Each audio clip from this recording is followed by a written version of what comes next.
Gus, kan gini, Gus Miftah itu juga dekat dengan para seleb. Sekarang ini yang juga ramai dibincangkan adalah tadi soal sosial media gitu. Bagaimana artis-artis itu justru hadir semakin terkenal tapi semakin pamer harta gitu. Gus Miftah kan banyak memberikan pencerahan, misalnya dekat dengan para seleb. Sebenarnya kritik bahwa para seleb ini pamer kemewahan itu valid, benar, atau bagaimana Gus Miftah lihatnya? Saya kemarin sempat kerja bareng sama Raffi Ahmad. Saya kebetulan di rumah dia di Andara. Begitu Raffi bikin vlog untuk IG story dia, saya bilang, saya nggak mau manggil Raffi Sultan. Ya, saya bilang, saya lebih suka manggil dia orang bermanfaat. Terus Raffi bilang, itu mah cuma untuk bion-bion saja, Gus. Untuk bion-bion saja bahasanya begitu. Artinya saya pengen menekankan kemudian, lu mau profesinya apa, sekaya apapun, setenar apapun, kalau lu nggak ada manfaatnya, untuk apa gitu loh? Ya. Saya lebih menekankan ke situ saja. Okay. Saya bilang, sorry ya bro, gua nggak manggil lu Sultan. Sekarang, gitu. Menjawab ada Ade Armando, dia seorang dosen komunikasi di Universitas Indonesia. Dia menyebut beberapa nama artis yang pasti juga Gus Miftah tahu. Jangan dong pamer kekayaan seperti itu, karena masih banyak orang yang hidupnya susah, sementara mereka kan teladan. Nah ini kan termasuk Gus Miftah kan memberikan mujangan pernikahan kepada Atta dan Aurel. Ya. Menurut Gus Miftah, sering mengatakan sama teman-teman seleb begini. Dakwah itu bukan profesi, tapi apapun profesinya harus berdakwah. Artinya apa? Dakwah itu kan tidak harus menjadi ustadz seperti saya. Seorang host pun itu bisa berdakwah, tentunya dengan akhlaknya salah satunya. Selebritis juga bisa berdakwah. Salah satu dengan apa? Dengan contoh uswatun hasanah. Dengan contoh-contoh yang kemudian bisa dilihat oleh masyarakat. Itulah alasan kenapa saya menyetujui ketika Atta itu pengen segera menikahi Aurel sebelum Ramadan. Saya sudah minta pernikahan mereka itu dilangsungkan. Saya sudah sarankan kepada Mas Anang Ramadan tahun kemarin. Bro, keluarga kalian tuh keluarga seleb. Ya kalau Atta pacaran kelamaan sama Aurel, ini nggak bagus. Mendingan kalau memang anak-anak itu sama-sama saling mencintai, langsung dinikahkan saja. Maka saya bilang sama Atta, kalau kamu mencintai Aurel, pilih satu di antara dua. Apa Gus? Halalkan atau tinggalkan. Nah, gitu loh. Karena saya bilang sama dia, orang tuh kalau melihat kalian pacaran, orang pacaran itu seperti orang kencing di dalam celana. Maksudnya apa? Semua orang bisa melihat, tapi tidak bisa merasakan kehangatannya. Cuman pertanyaanku tadi, kira-kira Gus Miftah nasihat apa? Maksudnya biar ya nggak apa-apa, itu kan hak mereka. Itu kekayaan yang mereka dapatkan. Jadi pamer mobil puluhan miliar, pamer rumah puluhan miliar, tas ratusan juta, itu karena mereka memang punya, jadi nggak apa-apa dipamerin. Gimana? Jadi gini Ros, saya itu termasuk orang yang tidak akan memberikan fatwa kepada orang yang tidak minta fatwa. Tidak akan memberikan pendapat kepada orang yang tidak minta pendapat. Tidak akan memberikan nasihat kepada orang yang tidak minta nasihat. Nah, ya, aku kalau minta Rossi secara pribadi, kalau Rossi secara pribadi ini saya nasihati Rossi ya, saya nggak usah ngomong seleb yang lain, karena seleb yang lain nggak tanya sama saya, gitu kan begitu. Karena yang tanya Rossi, kalau kemudian katakanlah Rossi diberikan karunia seperti itu dengan berlimpah harta, banyak harta dan lain sebagainya, saya nggak sepakat kalau Rossi memamerkan semua itu.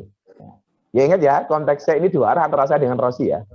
Jadi saya nggak sepakat untuk memamerkan, mempublish segala kemewahannya. Tas ratusan juta. Ya, saya pikir beginilah. Jadilah orang yang mampu mencari uang, tapi juga orang yang bisa menikmati uang.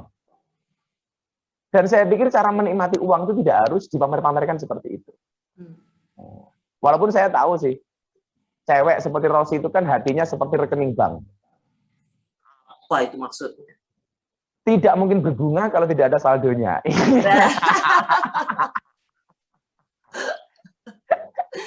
Gus, memang ini jadi rame loh soal artis pamer seleb pamer harta kekayaan dimasukin ke sosial media. Karena kemudian dijawab jangan iri dong, atau iri tanda tak mampu.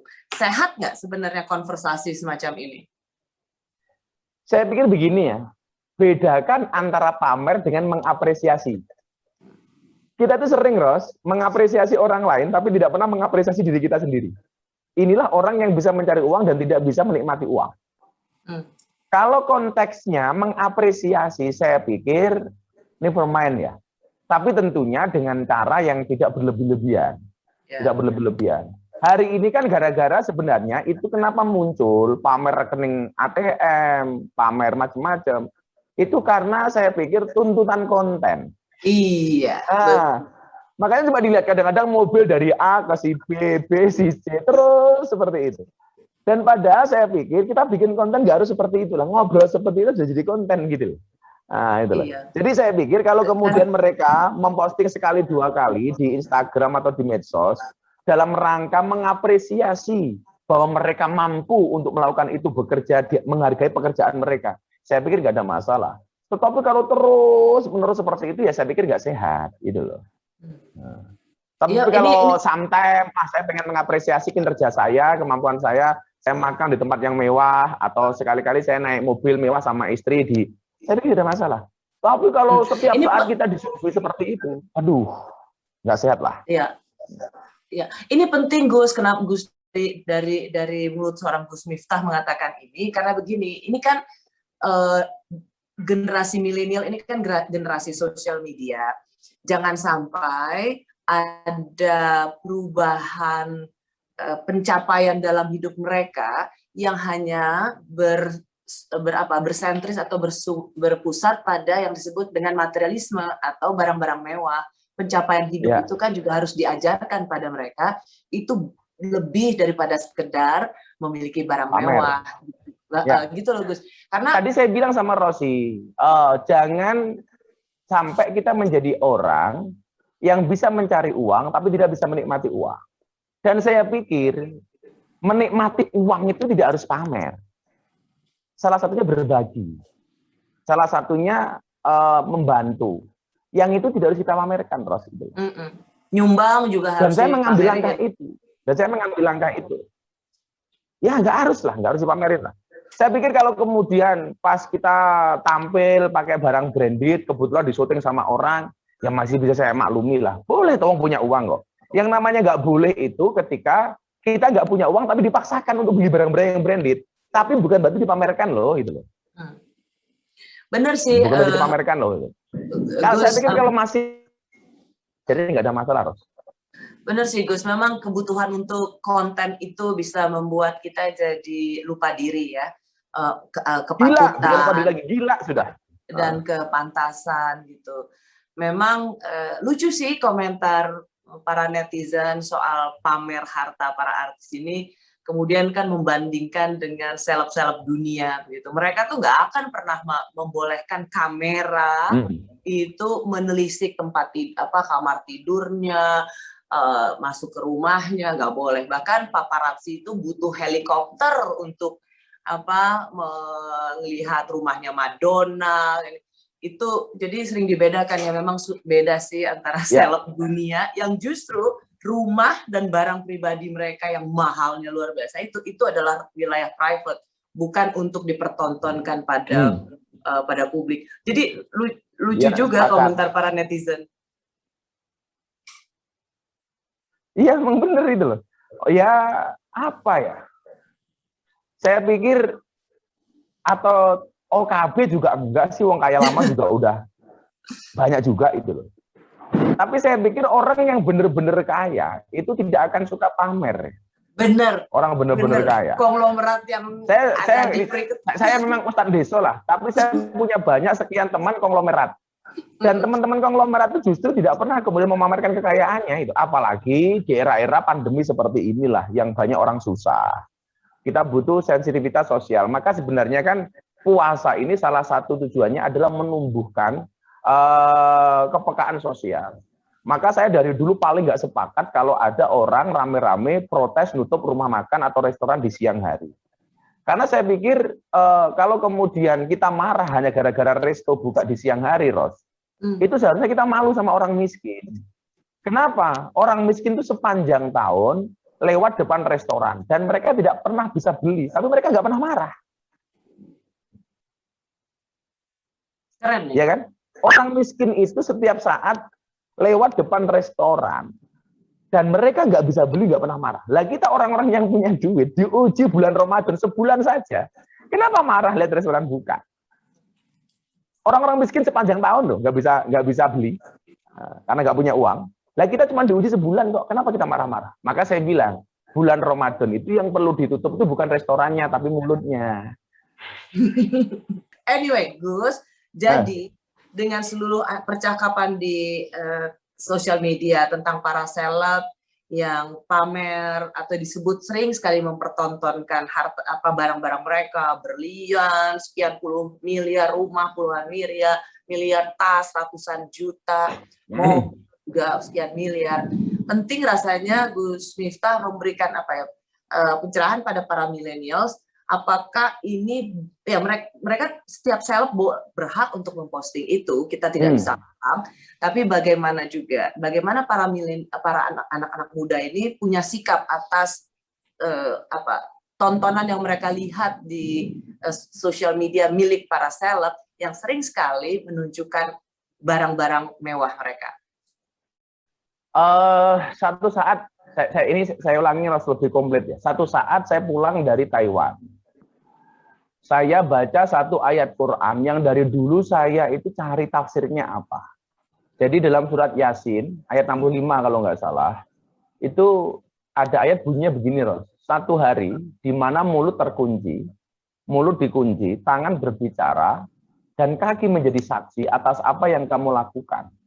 Saya itu mikirnya begini, kenapa mulutnya dikunci? Kenapa yang berbicara tangan? Dan ternyata jawabannya saya ketemu di atas pesawat itu, Ros. Apa jawabannya?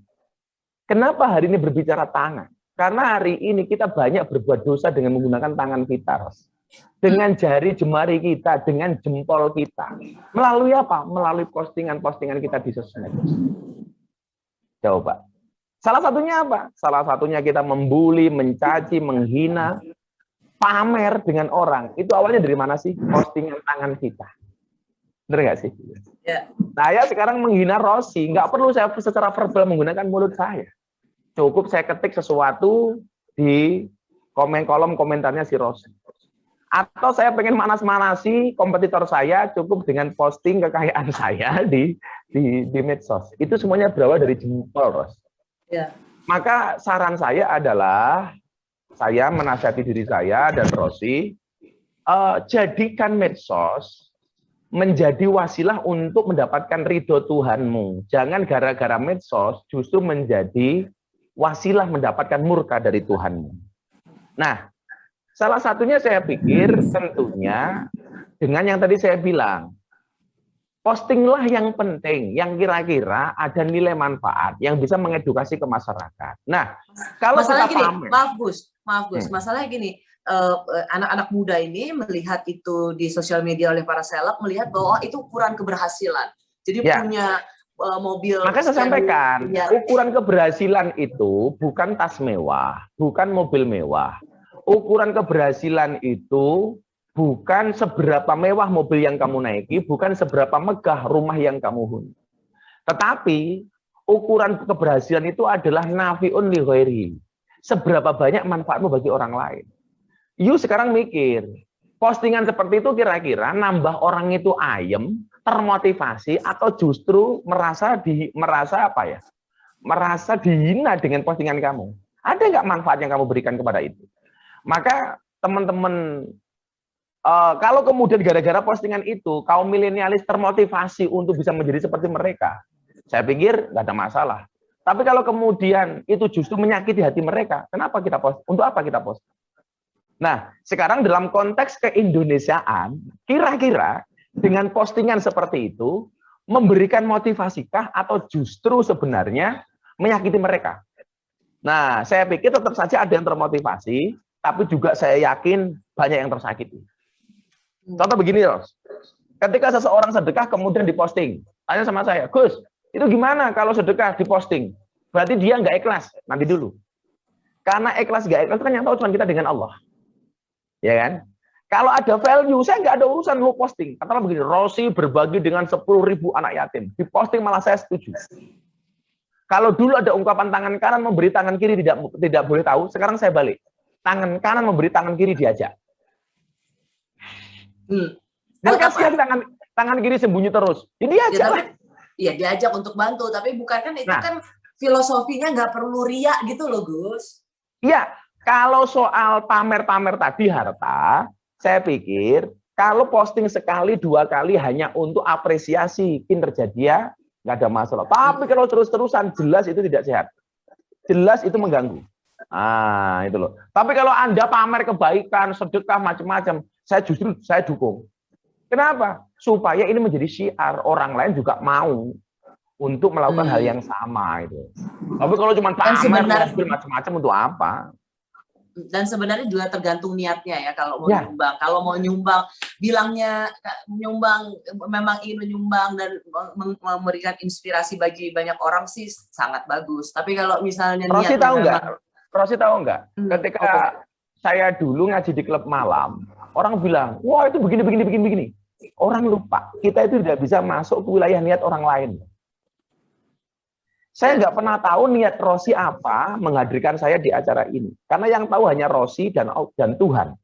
Ya kan? Saya ngaji di klub malam, yang tahu niat saya apa, itu hanya saya dengan Tuhan. Bahkan malaikat pun nggak tahu. Saya sering bilang, ikhlas itu seperti tukang becak. Mau belok kanan atau belok kiri, yang tahu hanya dia dengan Tuhan. Tumben bilangnya becak, biasanya netizen bilangnya mak-mak naik motor. Kasian lah, selalu mama. Mama nggak pernah salah. Iya, penghormatan pada mama. Nah, kalau kita bicara soal milenial, tadi terima kasih Gus. Ini penting sekali untuk kita mengingatkan teman-teman muda, kaula muda gitu. Jangan melihat postingan dengan kemewahan itu kemudian melihat sebagai itulah ukuran keberhasilan, ukuran kesuksesan dalam hidup. Ada yang jauh lebih penting daripada sekedar rumah mewah, berlian berapa puluh karat. Lebih baik kita punya home daripada house, kan gitu kan. Yes, jadi betul. Bukan soal rumah mewahnya, tapi bagaimana suasana di dalam rumah itu yang kita tinggali bersama. Nah, saya pikir kalau orang cuma punya mobil mewah pamer, harusnya malu dong dengan yang punya dealer. Yang punya apa? Yang punya dealer nggak pernah pamer. Iya nggak? Iya. Saya pikir kalau kita punya tas mewah pamer, saya sampai hari ini belum pernah lihat yang bikin tas itu pamer dengan produknya yang dipakai. Iya kan? Nggak pernah.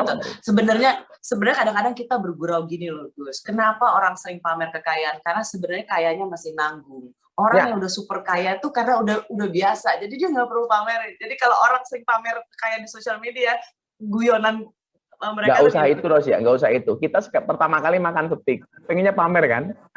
Aduh, aku makan steak di foto macam-macam. Tapi kalau orang udah biasa makan steak, nggak perlu dipamerkan lagi.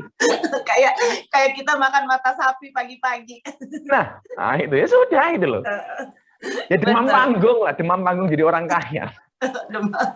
Kayaknya masih nanggung dan lagi masih demam panggung.